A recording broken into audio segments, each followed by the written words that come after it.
Members of this committee, please turn your attention to the video screens. They say the most dangerous weapon in politics is yesterday's speech. And honey, somebody just loaded the gun and aimed it straight at the Democratic Party. Because when that Clinton audio started playing in that hearing room, the same progressives who called Trump a white supremacist for saying the exact same thing couldn't find a single word to say. Not one. Not one word. If you've been sleeping on what's happening in these congressional hearings, you need to wake up right now. This one's spreading fast, so do not scroll past. Here's what the left does not want you sitting with. All Americans, not only in the states most heavily affected, but in every place in this country, are rightly disturbed by the large numbers of illegal aliens entering our country. The jobs they hold might otherwise be held by citizens or legal immigrants. The public service they use impose burdens on our taxpayers. That's why our administration has moved aggressively to secure our borders more, by hiring a record number of new border guards, by deporting twice as many criminal aliens as ever before, by cracking down on illegal hiring, by barring welfare benefits to illegal aliens. In the budget I will present to you, we will try to do more to speed the deportation of illegal aliens who are arrested for crimes, to better identify illegal aliens in the workplace, as recommended by the commission headed by former Congresswoman Barbara Jordan. We are a nation of immigrants, but we are also a nation of laws. It is wrong and ultimately self-defeating for a nation of immigrants to permit the kind of abuse of our immigration laws we have seen in recent years, and we must do more to stop it.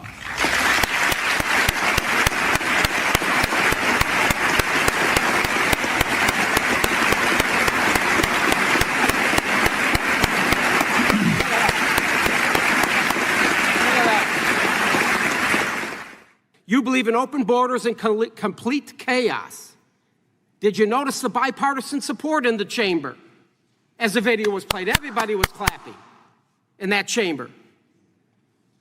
If I were in Congress in 1995, I would have also stood. Because I wasn't, I stand here today. Other than President Donald J. Trump, the greatest president in my lifetime, with the most safest and secure border, I believe President Clinton understood just how important border security is to our nation. But boy, oh boy, have times changed. 28 years later, the left has gone off the rails. They've gone completely nuts.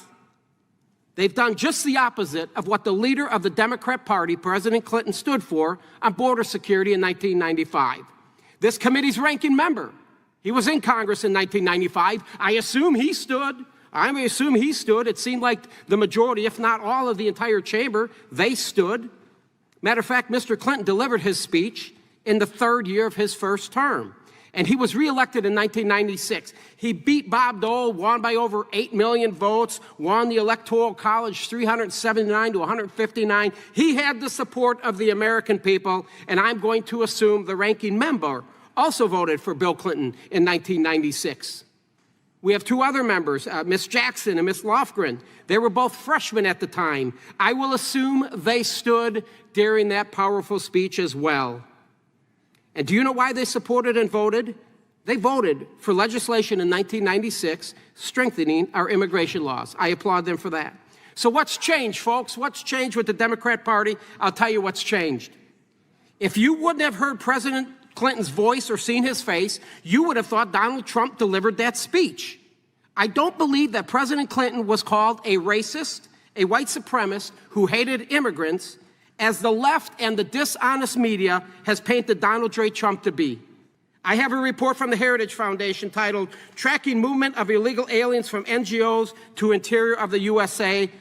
Why do you think NGOs have moved illegal immigrants to 431 of the 435 congressional districts? The truth is, hear me, it's because the Democrats' progressive policies are not acceptable to Americans. Heritage obtained a sampling of approximately 30,000 cell phones that were tracked to NGOs along border states. They tracked approximately 22,000 devices at 20 NGO locations in January 2022. The same devices were later traced to 431 separate U.S. congressional districts, and of the 52 with the highest rate of tracked devices, 71 of them were Republican congressional districts. The report revealed that it's not a coincidence, folks. The flood of illegal immigrants means a continued rise in surplus laborers. That surplus drives down the wages of existing middle-class and lower-class job holders until they leave the job forces, and then they're forced to go on welfare with the hopes that they will become loyal supporters of the Democrats. That's what this is all about. Gun violence in Chicago without talking about Indiana. Because the violence and the mothers that we have to comfort are losing children due to the guns and the carnage and the lawlessness unleashed by those states. I move on. For context, the NRA spent about $250 million in 2020 alone. That's more than twice the entire salary of Congress combined. In 1 year, lobbying against gun safety laws.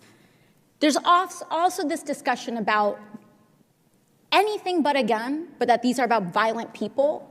But yet we aren't doing anything about addressing the actual root causes of misogyny, where 2/3 of mass shootings are connected to domestic violence, or the emergence of white supremacy radicalization. Bill Clinton, the beloved patriarch of the modern Democratic Party, stood before a joint session of Congress in 1995 and delivered what would today be called a MAGA manifesto.